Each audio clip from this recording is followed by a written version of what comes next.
نحمده ونستعينه ونستغفره ونؤمن به ونتوكل عليه ونعوذ بالله من شرور أنفسنا ومن سيئات أعمالنا من يهده الله فلا مضل له ومن يضلله فلا هادي له ونشهد أن لا إله إلا الله وحده لا شريك له ونشهد أن سيدنا ونبينا ومولانا محمدا عبده ورسوله أرسله الله تعالى إلى كافة الناس بشيرا ونذيرا أما بعد فإن أصدق الحديث كتاب الله وخير الهدي هدي محمد صلى الله عليه وسلم وشر الأمور محدثاتها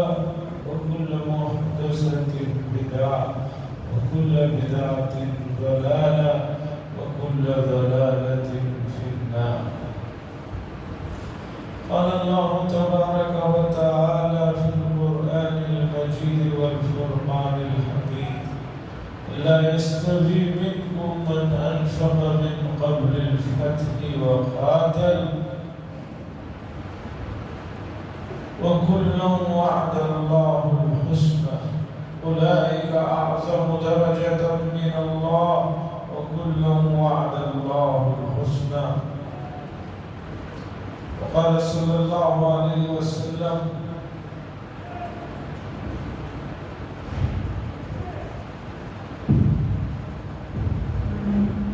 أفضل الصيام بعد شهر رمضان شهر الله المحرم أو كما قال صلى الله عليه وسلم.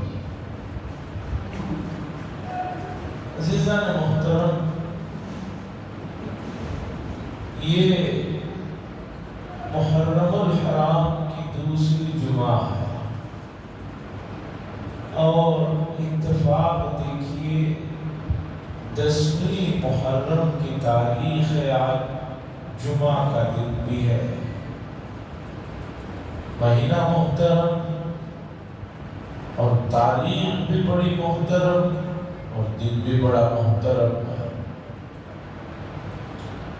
اس مہینے سے جڑی ہوئی کافی تاریخی چیزیں ہیں. ان چیزوں میں ایک مشہور واقعہ حضرت حسین رضی اللہ تعالیٰ عنہ کی شہادت کا بھی ہے. یہ بھی اتفاق ہے کہ حضرت حسین رضی اللہ تعالیٰ عنہ کی جو شہادت 10 محرم الحرام کی تاریخ میں پیش آیا واقعہ اس دن بھی جمعہ تھا.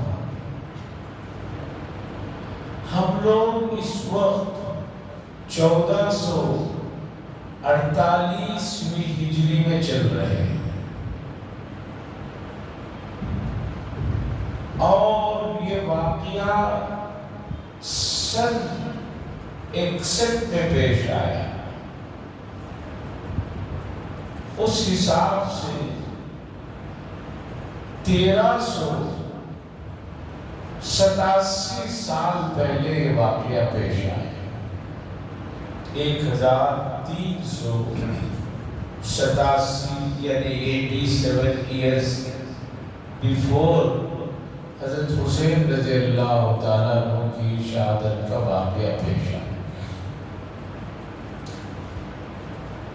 اس واقعے کو بیان کرنا اور اس واقعے کے چیزوں کا احاطہ کرنا 1-2 مجلس میں آسان نہیں ہے، مشکل کام ہے. اور اس واقعے کو بیان کرتے ہوئے بہت ذمہ داری اور بہت علمی اعتبار سے ہر چیز کا احاطہ کرنا بھی ضروری ہے.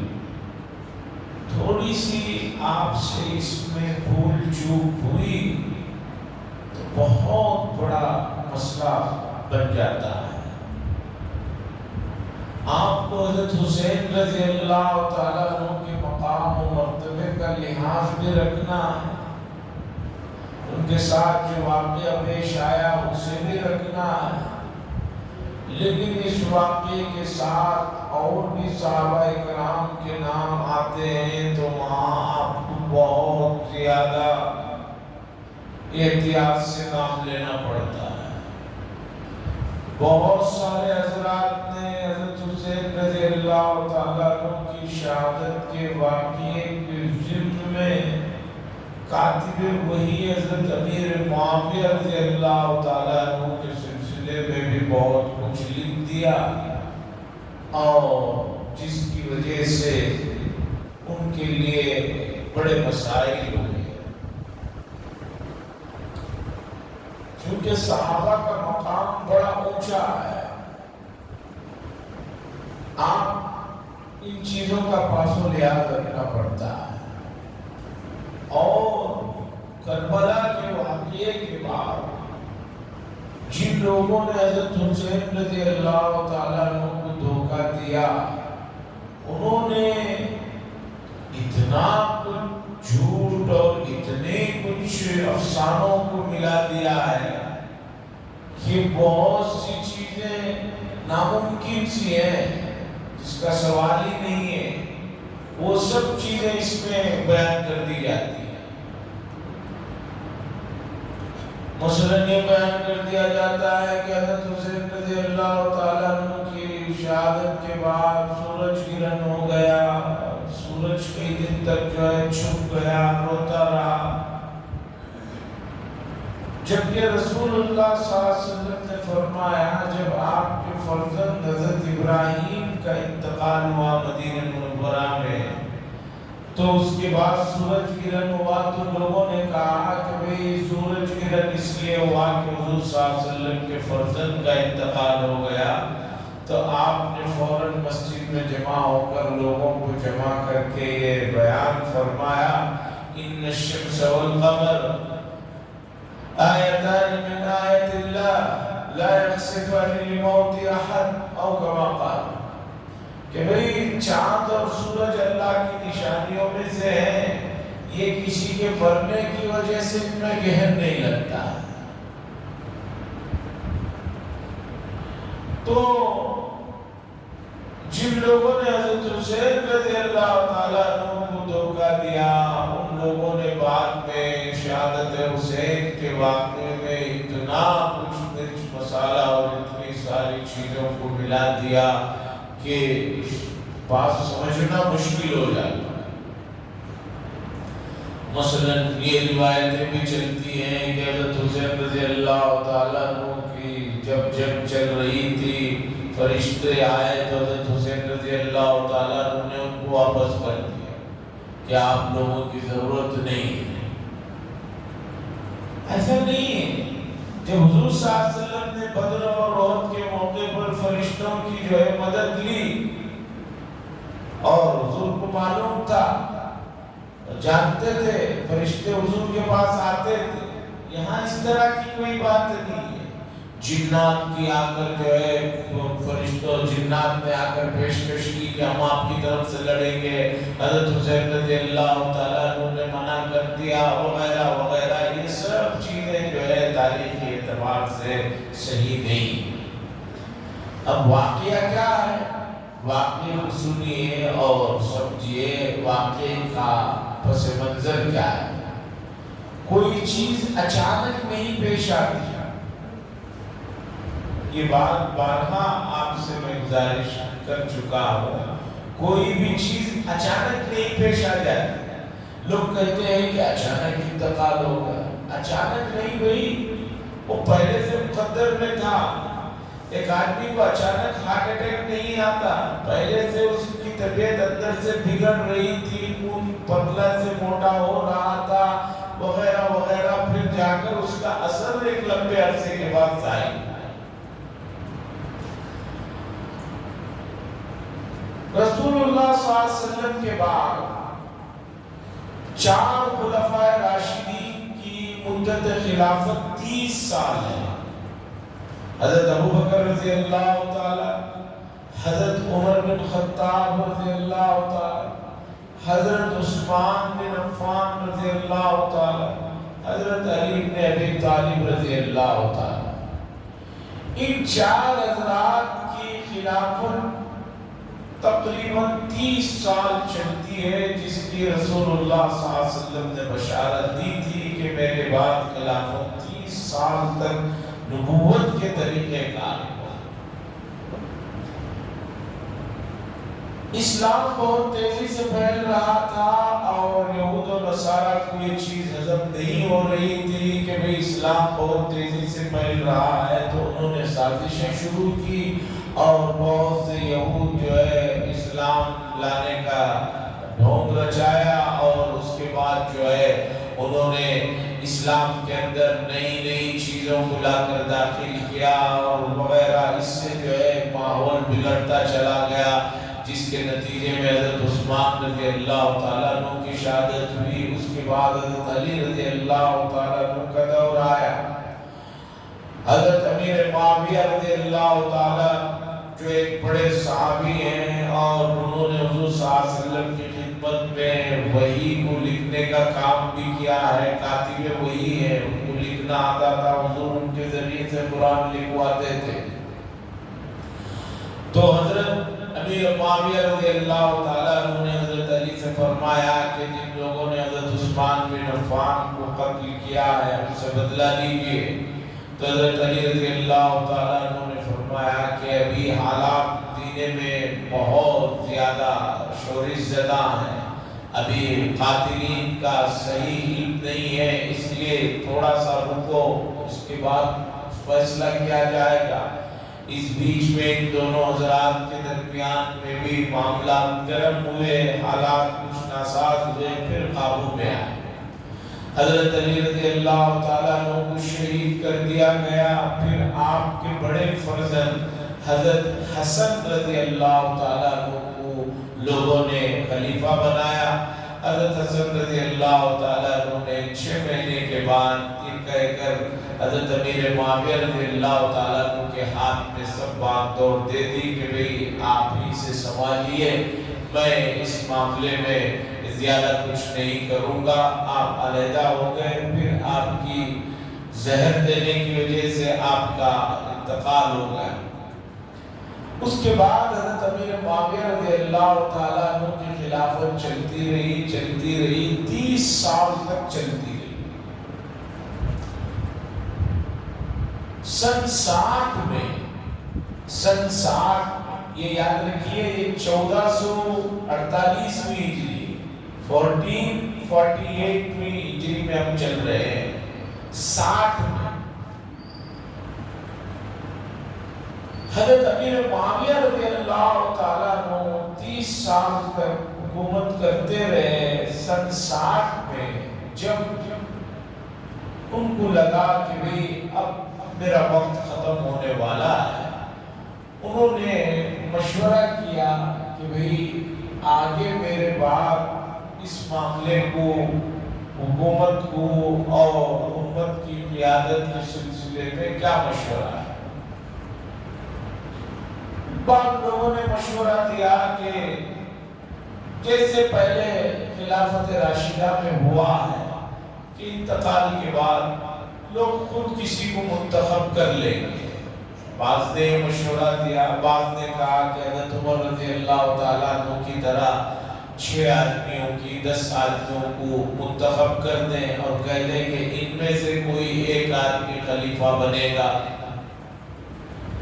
رائے چلتی رہی یہاں تک کہ جو صحابہ اکرام تھے انہوں نے کہا کہ دیکھیے حضرت عمر رضی اللہ تعالیٰ عنہ اور حضرت ابوبکر کا جو دور تھا، اس زمانے میں جو لوگ تھے وہ بہت زیادہ اللہ سے ڈرنے والے تھے، بہت تقوی کو اپنانے والے لوگ تھے، اور عہدوں کا لالچ ان کے پاس نہیں تھا، ان کو بڑے بننے کا شوق نہیں تھا۔ اس زمانے کے حساب سے وہ بات ٹھیک ہے، اب اگر آپ نے اپنے انتقال کے بعد کسی ایک کا نام پہلے ہی سے اعلان نہیں کیا تو آپ کے انتقال کے بعد پوری امت مسلمہ میں فتنہ برپا ہو جائے گا۔ اب لوگوں میں عہدے کا لالچ ہے، اس لیے آپ کسی ایک آدمی کو متعین کر دیجئے کہ بھی میرے بعد یہ آدمی خلیفہ رہے گا، یہ آدمی امیر رہے گا۔ پھر بات چلی کبھی کسے متعین کیا جائے، چونکہ عرب کے اندر قبائلی نسبتوں کا بڑا زور تھا۔ آدمی کسی کو اپنا بڑا بنانے سے پہلے دیکھتا تھا کہ میں کسے بڑا بنا رہا ہوں، وہ قبیلے کے اعتبار سے، خاندان کے اعتبار سے کس قدر پاورفل آدمی ہے۔ حضرت امیر معاویہ رضی اللہ تعالیٰ عنہ بنو امیہ قبیلے سے تھے، اور یہ قبیلہ رسول اللہ صلی اللہ علیہ وسلم کے خاندان کی طرح بہت پہلے سے پاورفل خاندان چلا آ رہا تھا، جن کی لوگ بات سنتے تھے، مانتے تھے۔ لوگوں نے کہا کہ اس وقت آپ جو ہے آپ کے فرزند یزید کو جو ہے اپنا جانشین بنا دیا،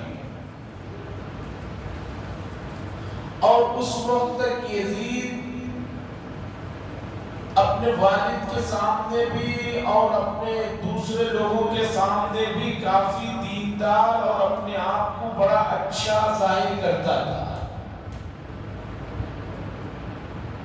تو امیر معاویہ رضی اللہ تعالیٰ عنہ کو جب لوگوں نے سمجھایا تو حضرت امیر معاویہ نے کہا کہ میری زندگی میں مسئلہ حل ہو جائے، آپ نے جو ہے لوگوں سے کہا کہ یزید کے ہاتھ پر بیعت کرو۔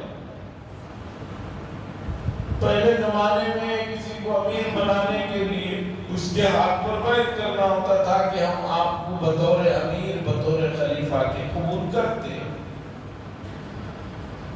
حضرت امیر معاویہ رضی اللہ تعالیٰ دمشق میں رہتے تھے، ملک شام میں رہتے تھے، اسلام کا دارالسلطنت پایہ تخت ملک شام میں تھا، پہلے مدینہ تھا، لیکن حضرت علی رضی اللہ تعالیٰ عنہ کے زمانے میں جب بہت جھگڑے فسادات شروع ہوئے تو حضرت علی رضی اللہ تعالیٰ عنہ نے کہا کہ بھئی یہاں رسول اللہ صلی اللہ علیہ وسلم آرام فرما رہے ہیں، یہ شہر کا بڑا مقام و رتبہ ہے، یہاں اس طرح کی چیزیں ہوتی رہیں گی، یہ اچھا نہیں ہے۔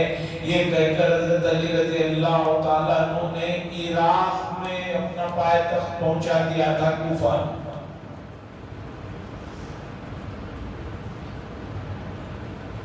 حضرت امیر معاویہ رضی اللہ تعالیٰ عنہ نے جب لوگوں سے بیعت لینا شروع کی تو لوگ بیعت کرتے گئے، یہاں تک کہ اب مدینے اور مکے کے لیے بھی وہاں کے گورنروں کے لیے آرڈر آیا کہ جو ہے یزید کے نام پر بیعت کر لی جائے، اور چونکہ مدینے اور مکے میں بڑے صحابہ رہتے تھے، یہاں کے یہ لوگ مان لیے تو پھر کوئی مسئلہ نہیں۔ مدینے اور مکے کے گورنروں کے پاس جب یہ بات آئی تو ان لوگوں نے صحابہ سے بات کہی تو ان لوگوں نے کہا کہ بھئی جب تک حضرت امیر معاویہ زندہ ہیں تو کیا ضرورت ہے کہ ہم یزید کے ہاتھ پر بیعت لیں، جب اللہ انہیں عمر دے ان کے بعد دیکھا جائے۔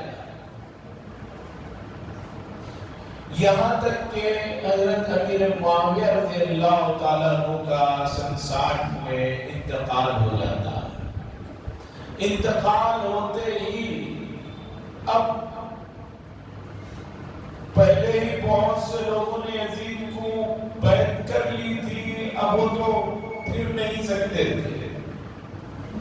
اب یزید نے مدینہ منورہ اور مکہ المکرمہ کے گورنروں کو خط لکھا کہ فوراً مدینے میں حضرت حسین رضی اللہ تعالیٰ عنہ ہیں اور حضرت عبداللہ ابن عمر رضی اللہ تعالیٰ عنہ ہیں اور حضرت عبداللہ ابن زبیر رضی اللہ تعالیٰ عنہ ہیں، یہ تینوں بہت بڑے لوگ ہیں، فوراً ان کو بلا کر اپنے ہاتھ پر بیعت لے لو تاکہ جو ہے مسئلہ بگڑنے نہ پائے۔ مدینہ کے گورنر نے ان لوگوں میں سب سے پہلے حضرت حسین رضی اللہ تعالیٰ عنہ کو دعوت نامہ بھیجا کہ آپ ذرا تشریف لائیں، میں آپ سے ملنا چاہتا ہوں۔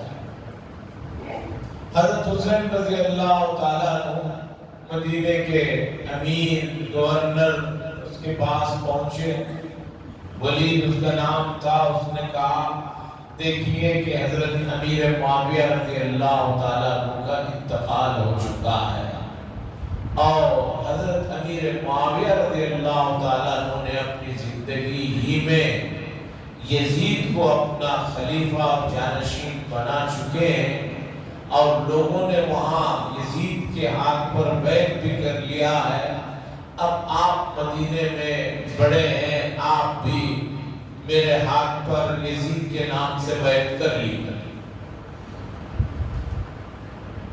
حضرت حسین رضی اللہ تعالیٰ عنہ نے جب یہ سنا کہ حضرت امیر معاویہ رضی اللہ تعالیٰ عنہ کا انتقال ہوا، پہلا زمانہ ایسا نہیں تھا کہ 20 سیکنڈوں میں ایک انتقال کی خبر دوسری جگہ آ جائے، دن 2 دن 4 دن لگتے تھے، گھوڑے میں بیٹھ کر آدمی تیز سواری سے بھی چلتا تو 3 دن 4 دن بعد سمجھیے کہ اطلاع ملتی تھی۔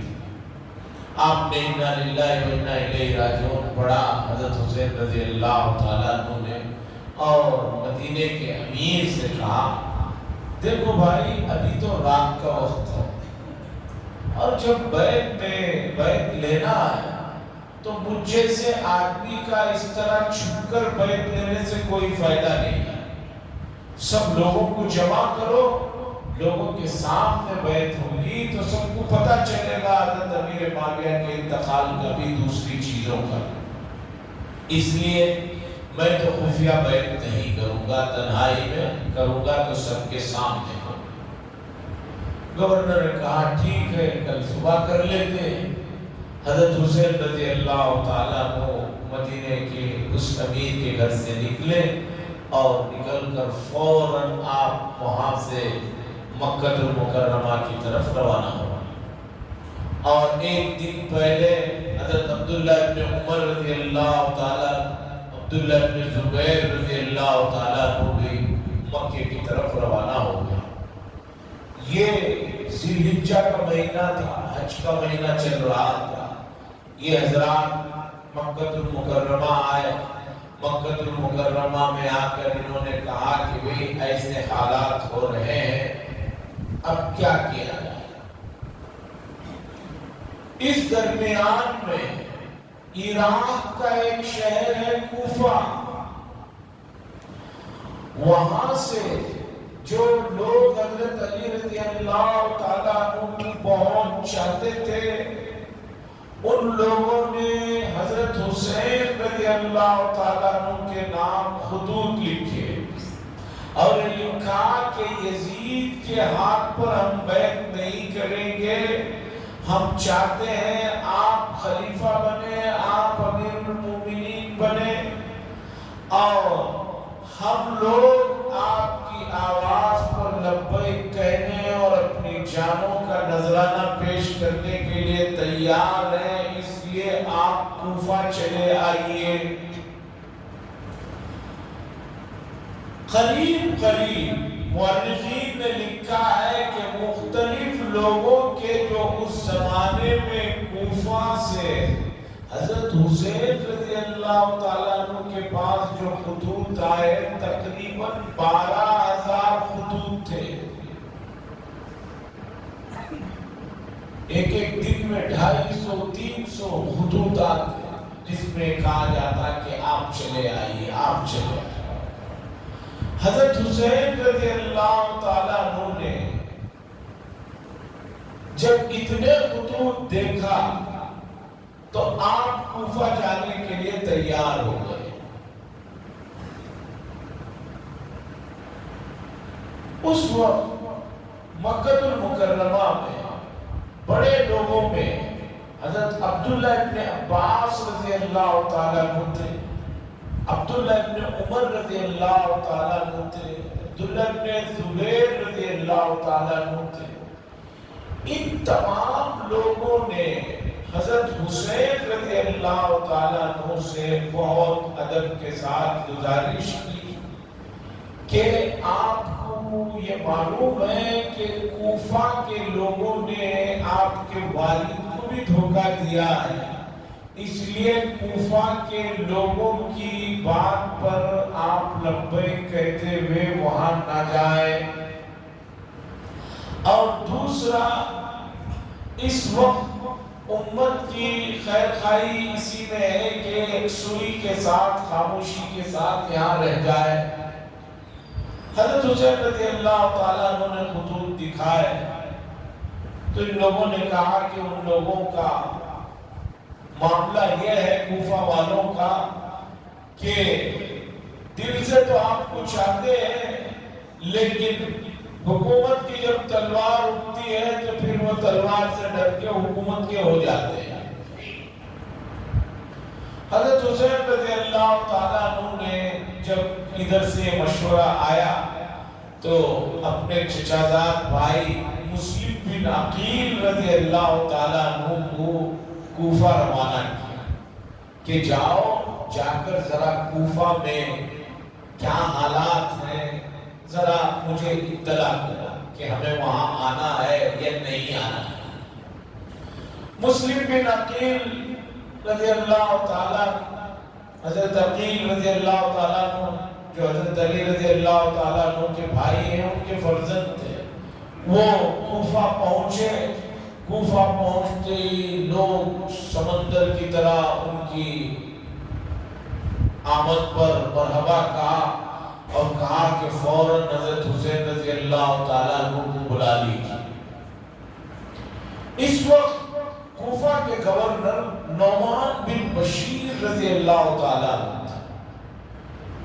وہ بڑے نرم مزاج کے تھے، ان کو پتہ چلا کہ بھئی کوفہ کے اندر مسلم بن عقیل آئے ہیں، بہت جلد حضرت امیر معاویہ حضرت حسین رضی اللہ تعالیٰ عنہ آنے والے ہیں، تو انہوں نے مسلم بن عقیل رضی اللہ تعالیٰ عنہ سے کہا کہ آپ حالات خراب نہ کریں، بہتر ہے کہ آپ چلے جائیں۔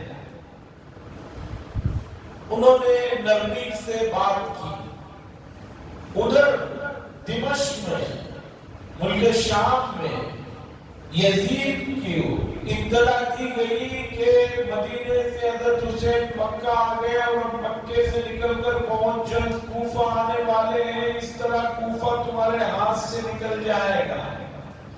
اور کوفہ کے جو گورنر ہیں نعمان بن بشیر، وہ بڑے نرم مزاج کے ہیں، اس لیے کوفہ کے فوراً گورنر کو معزول کرو، کسی سخت آدمی کو وہاں پر بھیجو، نہیں تو کوفہ اور پورا عراق ہاتھ سے نکل جائے۔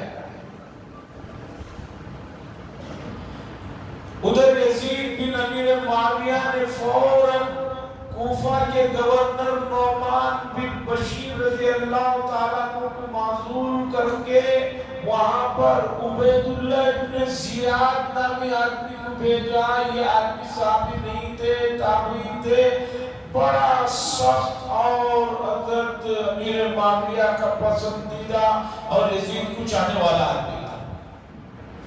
وہ آدمی آیا، آدمی وہ کوفہ میں آیا۔ کوفہ میں آتے ہی عبید اللہ ابن زیاد نے فوراً کاروائی شروع کر دی۔ اس نے دیکھا کہ کون کون لوگ ہیں جو حضرت حسین رضی اللہ تعالیٰ عنہ کو چاہنے والے ہیں، کسی طرح اپنے جاسوسوں سے پتہ لگوایا، پھر ان سب پر جو ہے سختی شروع کر دی۔ حضرت حسین کے چچا زاد بھائی مسلم بن عقیل جب کوفہ پہنچے تو اس وقت گورنر نعمان بن بشیر تھے اور نرم مزاج کے آدمی تھے۔ کوفہ کے سب لوگ ان کے ساتھ جب ہوئے تو انہوں نے فوراً خط لکھا اپنے بھائی حضرت حسین رضی اللہ تعالیٰ عنہ کو کہ آپ فوراً چلے آئے، یہاں کا ماحول بھی ٹھیک ہے اور لوگ اپنی جانوں کو قربان کرنے کے لیے بیٹھے. وہ خط نکلا ادھر حضرت حسین رضی اللہ تعالیٰ عنہ کے ہاتھ میں پہنچا. جب پہنچا تو حضرت حسین رضی اللہ تعالیٰ عنہ نے دیکھا کہ بھئی ایسا وہاں کا ماحول ہے تو اب مجھے ان لوگوں کو وعدے کے مطابق چلنا چاہیے. یہ کہہ کر حضرت حسین رضی اللہ تعالیٰ عنہ مکہ المکرمہ سے 8 ذی الحجہ کو نکل پڑتے. ادھر آپ ادھر نکلے مکے سے کوفہ کی طرف. ادھر فوراً گورنر بدلا اور نیا گورنر ابن زیاد آیا. اس نے آتے ہی 2 دن میں اتنے حالات کو بدل دیا کہ حضرت مسلم بن عقیل رضی اللہ تعالیٰ عنہ کو ابھی کل تک جو 1 لاکھ لوگ ان کے ساتھ تھے اب ان کو کوئی اپنے گھر میں پناہ دینے کے لیے تیار نہیں. ابن زیاد کا ڈنڈا ایسے چلا کہ حضرت حسین کے چچا دار بھائی مسلم بن عقیل کو اب 1 لاکھ تو چھوڑیے ان کو کوئی آدمی پناہ دینے کے لیے تیار نہیں. کوفہ کی گلیوں کا انہیں پتہ نہیں. یہاں تک کہ حضرت مسلم بن عقیل رضی اللہ تعالیٰ عنہ کو ایک گھر میں پناہ ملی تو لوگ وہاں وہ تھے. وہ عورت تو حضور صلی اللہ علیہ وسلم کے خاندان کو جانتی تھی, بوڑھی عورت. اس نے مسلم بن عقیل کو اپنے گھر میں پناہ دی. لیکن صبح فوراً اس کے بیٹے نے جا کر انعام کے لالچ میں اطلاع کر دی کہ وہ تو ہمارے گھر میں ہے. فوراً وہاں پر فوج ابن زیاد کی آتی ہے. حضرت مسلم بن عقیل اکیلے آدمی تقریباً 60-70 آدمیوں سے کب تک لڑتے ہیں یہاں تک کہ حضرت مسلم بن عقیل رضی اللہ تعالیٰ عنہ کو شہید کر دیا گیا. حالات جب بگڑنا شروع ہوئے تو فوراً حضرت مسلم بن عقیل نے خط لکھا حضرت حسین رضی اللہ تعالیٰ عنہ کو کہ میں نے جو آپ کو خط لکھا چلے آئیے. اب میں کہتا ہوں آپ مت آئیے اس لیے کہ عراق کے لوگوں نے کوفہ کے لوگوں نے دھوکہ دے دیا ہے. یہاں کا ماحول بالکل بدل گیا. اب یہ دوسرا خط لے کر وہاں مکہ تک پہنچنے سے پہلے ادھر حضرت مسلم بن عقیل رضی اللہ تعالیٰ عنہ کو شہید کر دیا گیا. اب حالات کوفہ کے جو کل تک حضرت حسین رضی اللہ تعالیٰ عنہ کے ساتھ تھے وہ بدل گئے. ادھر خط پہنچا تو حضرت حسین رضی اللہ تعالیٰ عنہ نے سوچا کہ بھی اب جب مسلم بن عقیل ہی کہہ رہے ہیں کہ نہیں جانا چاہیے, آپ ارادہ بدلنے ہی والے تھے. اتنے میں اطلاع آئی کہ حضرت مسلم بن عقیل کو شہید کر دیا گیا اور ان کے چچا زاد بھائی کو. اب حضرت مسلم بن عقیل کے بیٹے, ان کے بھتیجے اور دوسرے خاندان والوں نے کہا کہ اب تو بدلے کے بغیر ہم نہیں رکیں گے, اب ہم کوفہ جائیں. حضرت حسین رضی اللہ تعالیٰ عنہ نے دیکھا کہ بھئی میری وجہ سے ان کا وہاں پر یہ معاملہ ہوا کہ ان کو شہید کر دیا گیا ہے. اب ان کے بچے اور بھتیجے بھی چاہتے ہیں کہ کوفہ جایا جائے اور بدلہ لیا جائے. تو حضرت حسین رضی اللہ تعالیٰ عنہ نے کہا ٹھیک ہے چلتے ہیں, جا کر جو ہوگا دیکھا جائے گا, بدلہ لیا جائے. آپ وہاں سے روانہ ہوتے ہیں اور کوفہ کے قریب ابھی پہنچنے والے ہوتے ہیں کہ فوراً جو ہے اطلاع مل جاتی ہے کہ یہ آ رہے ہیں. تو وہاں پر وہ فوج کو لے کر ابن زیاد کے لوگ پہنچ جاتے ہیں. اور واقعے میں بہت ساری چیزیں ہیں. میں نے فجر کی نماز کے بعد بھی گزارش کی کہ لمبا واقعہ ہے, تھوڑا سا وقت نکال کر آئے تاکہ آپ کو شہادت حسین رضی اللہ تعالیٰ عنہ کا واقعہ جو معتبر روایتوں سے, تاریخ کے حوالوں سے وہ رکھا جائے اور اس واقعے سے ہمیں کیا سبق ملتا ہے اسے بھی سمجھا جائے. صرف واقعہ سننا یہ اصل کام نہیں ہے. واقعے کے اندر جو ہمارے لیے سبق ہے, ہمارے لیے جو درس ہے, ہمارے لیے جو عبرت ہے, اسے سمجھنا ہے کہ ایک آدمی کو اللہ کے دین کی سربلندی کے لیے کس قدر جو ہے جوشیلا اور کس قدر اسے جو ہے اپنے آپ کو قربان کرنے کا جذبہ ہونا چاہیے. آج اللہ کے دین کے خاطر ہم لوگ اپنی نیند چھوڑنے کے لیے تیار نہیں ہیں، فجر پڑھنے کے لیے تیار نہیں ہیں، غیروں کے طریقوں کے چھوڑنے کے لیے تیار نہیں ہے، اور نام اور محبت کے دعوے بہت کرتے ہیں۔ واقعہ انشاءاللہ اگلا جمعہ بھی آئے گا۔ آپ حضرات سے گزارش ہے کہ وقت مقررات سے پہلے آئیں، شرکت کریں۔ وآخر دعوانا الحمدللہ رب العالمین۔ حضرات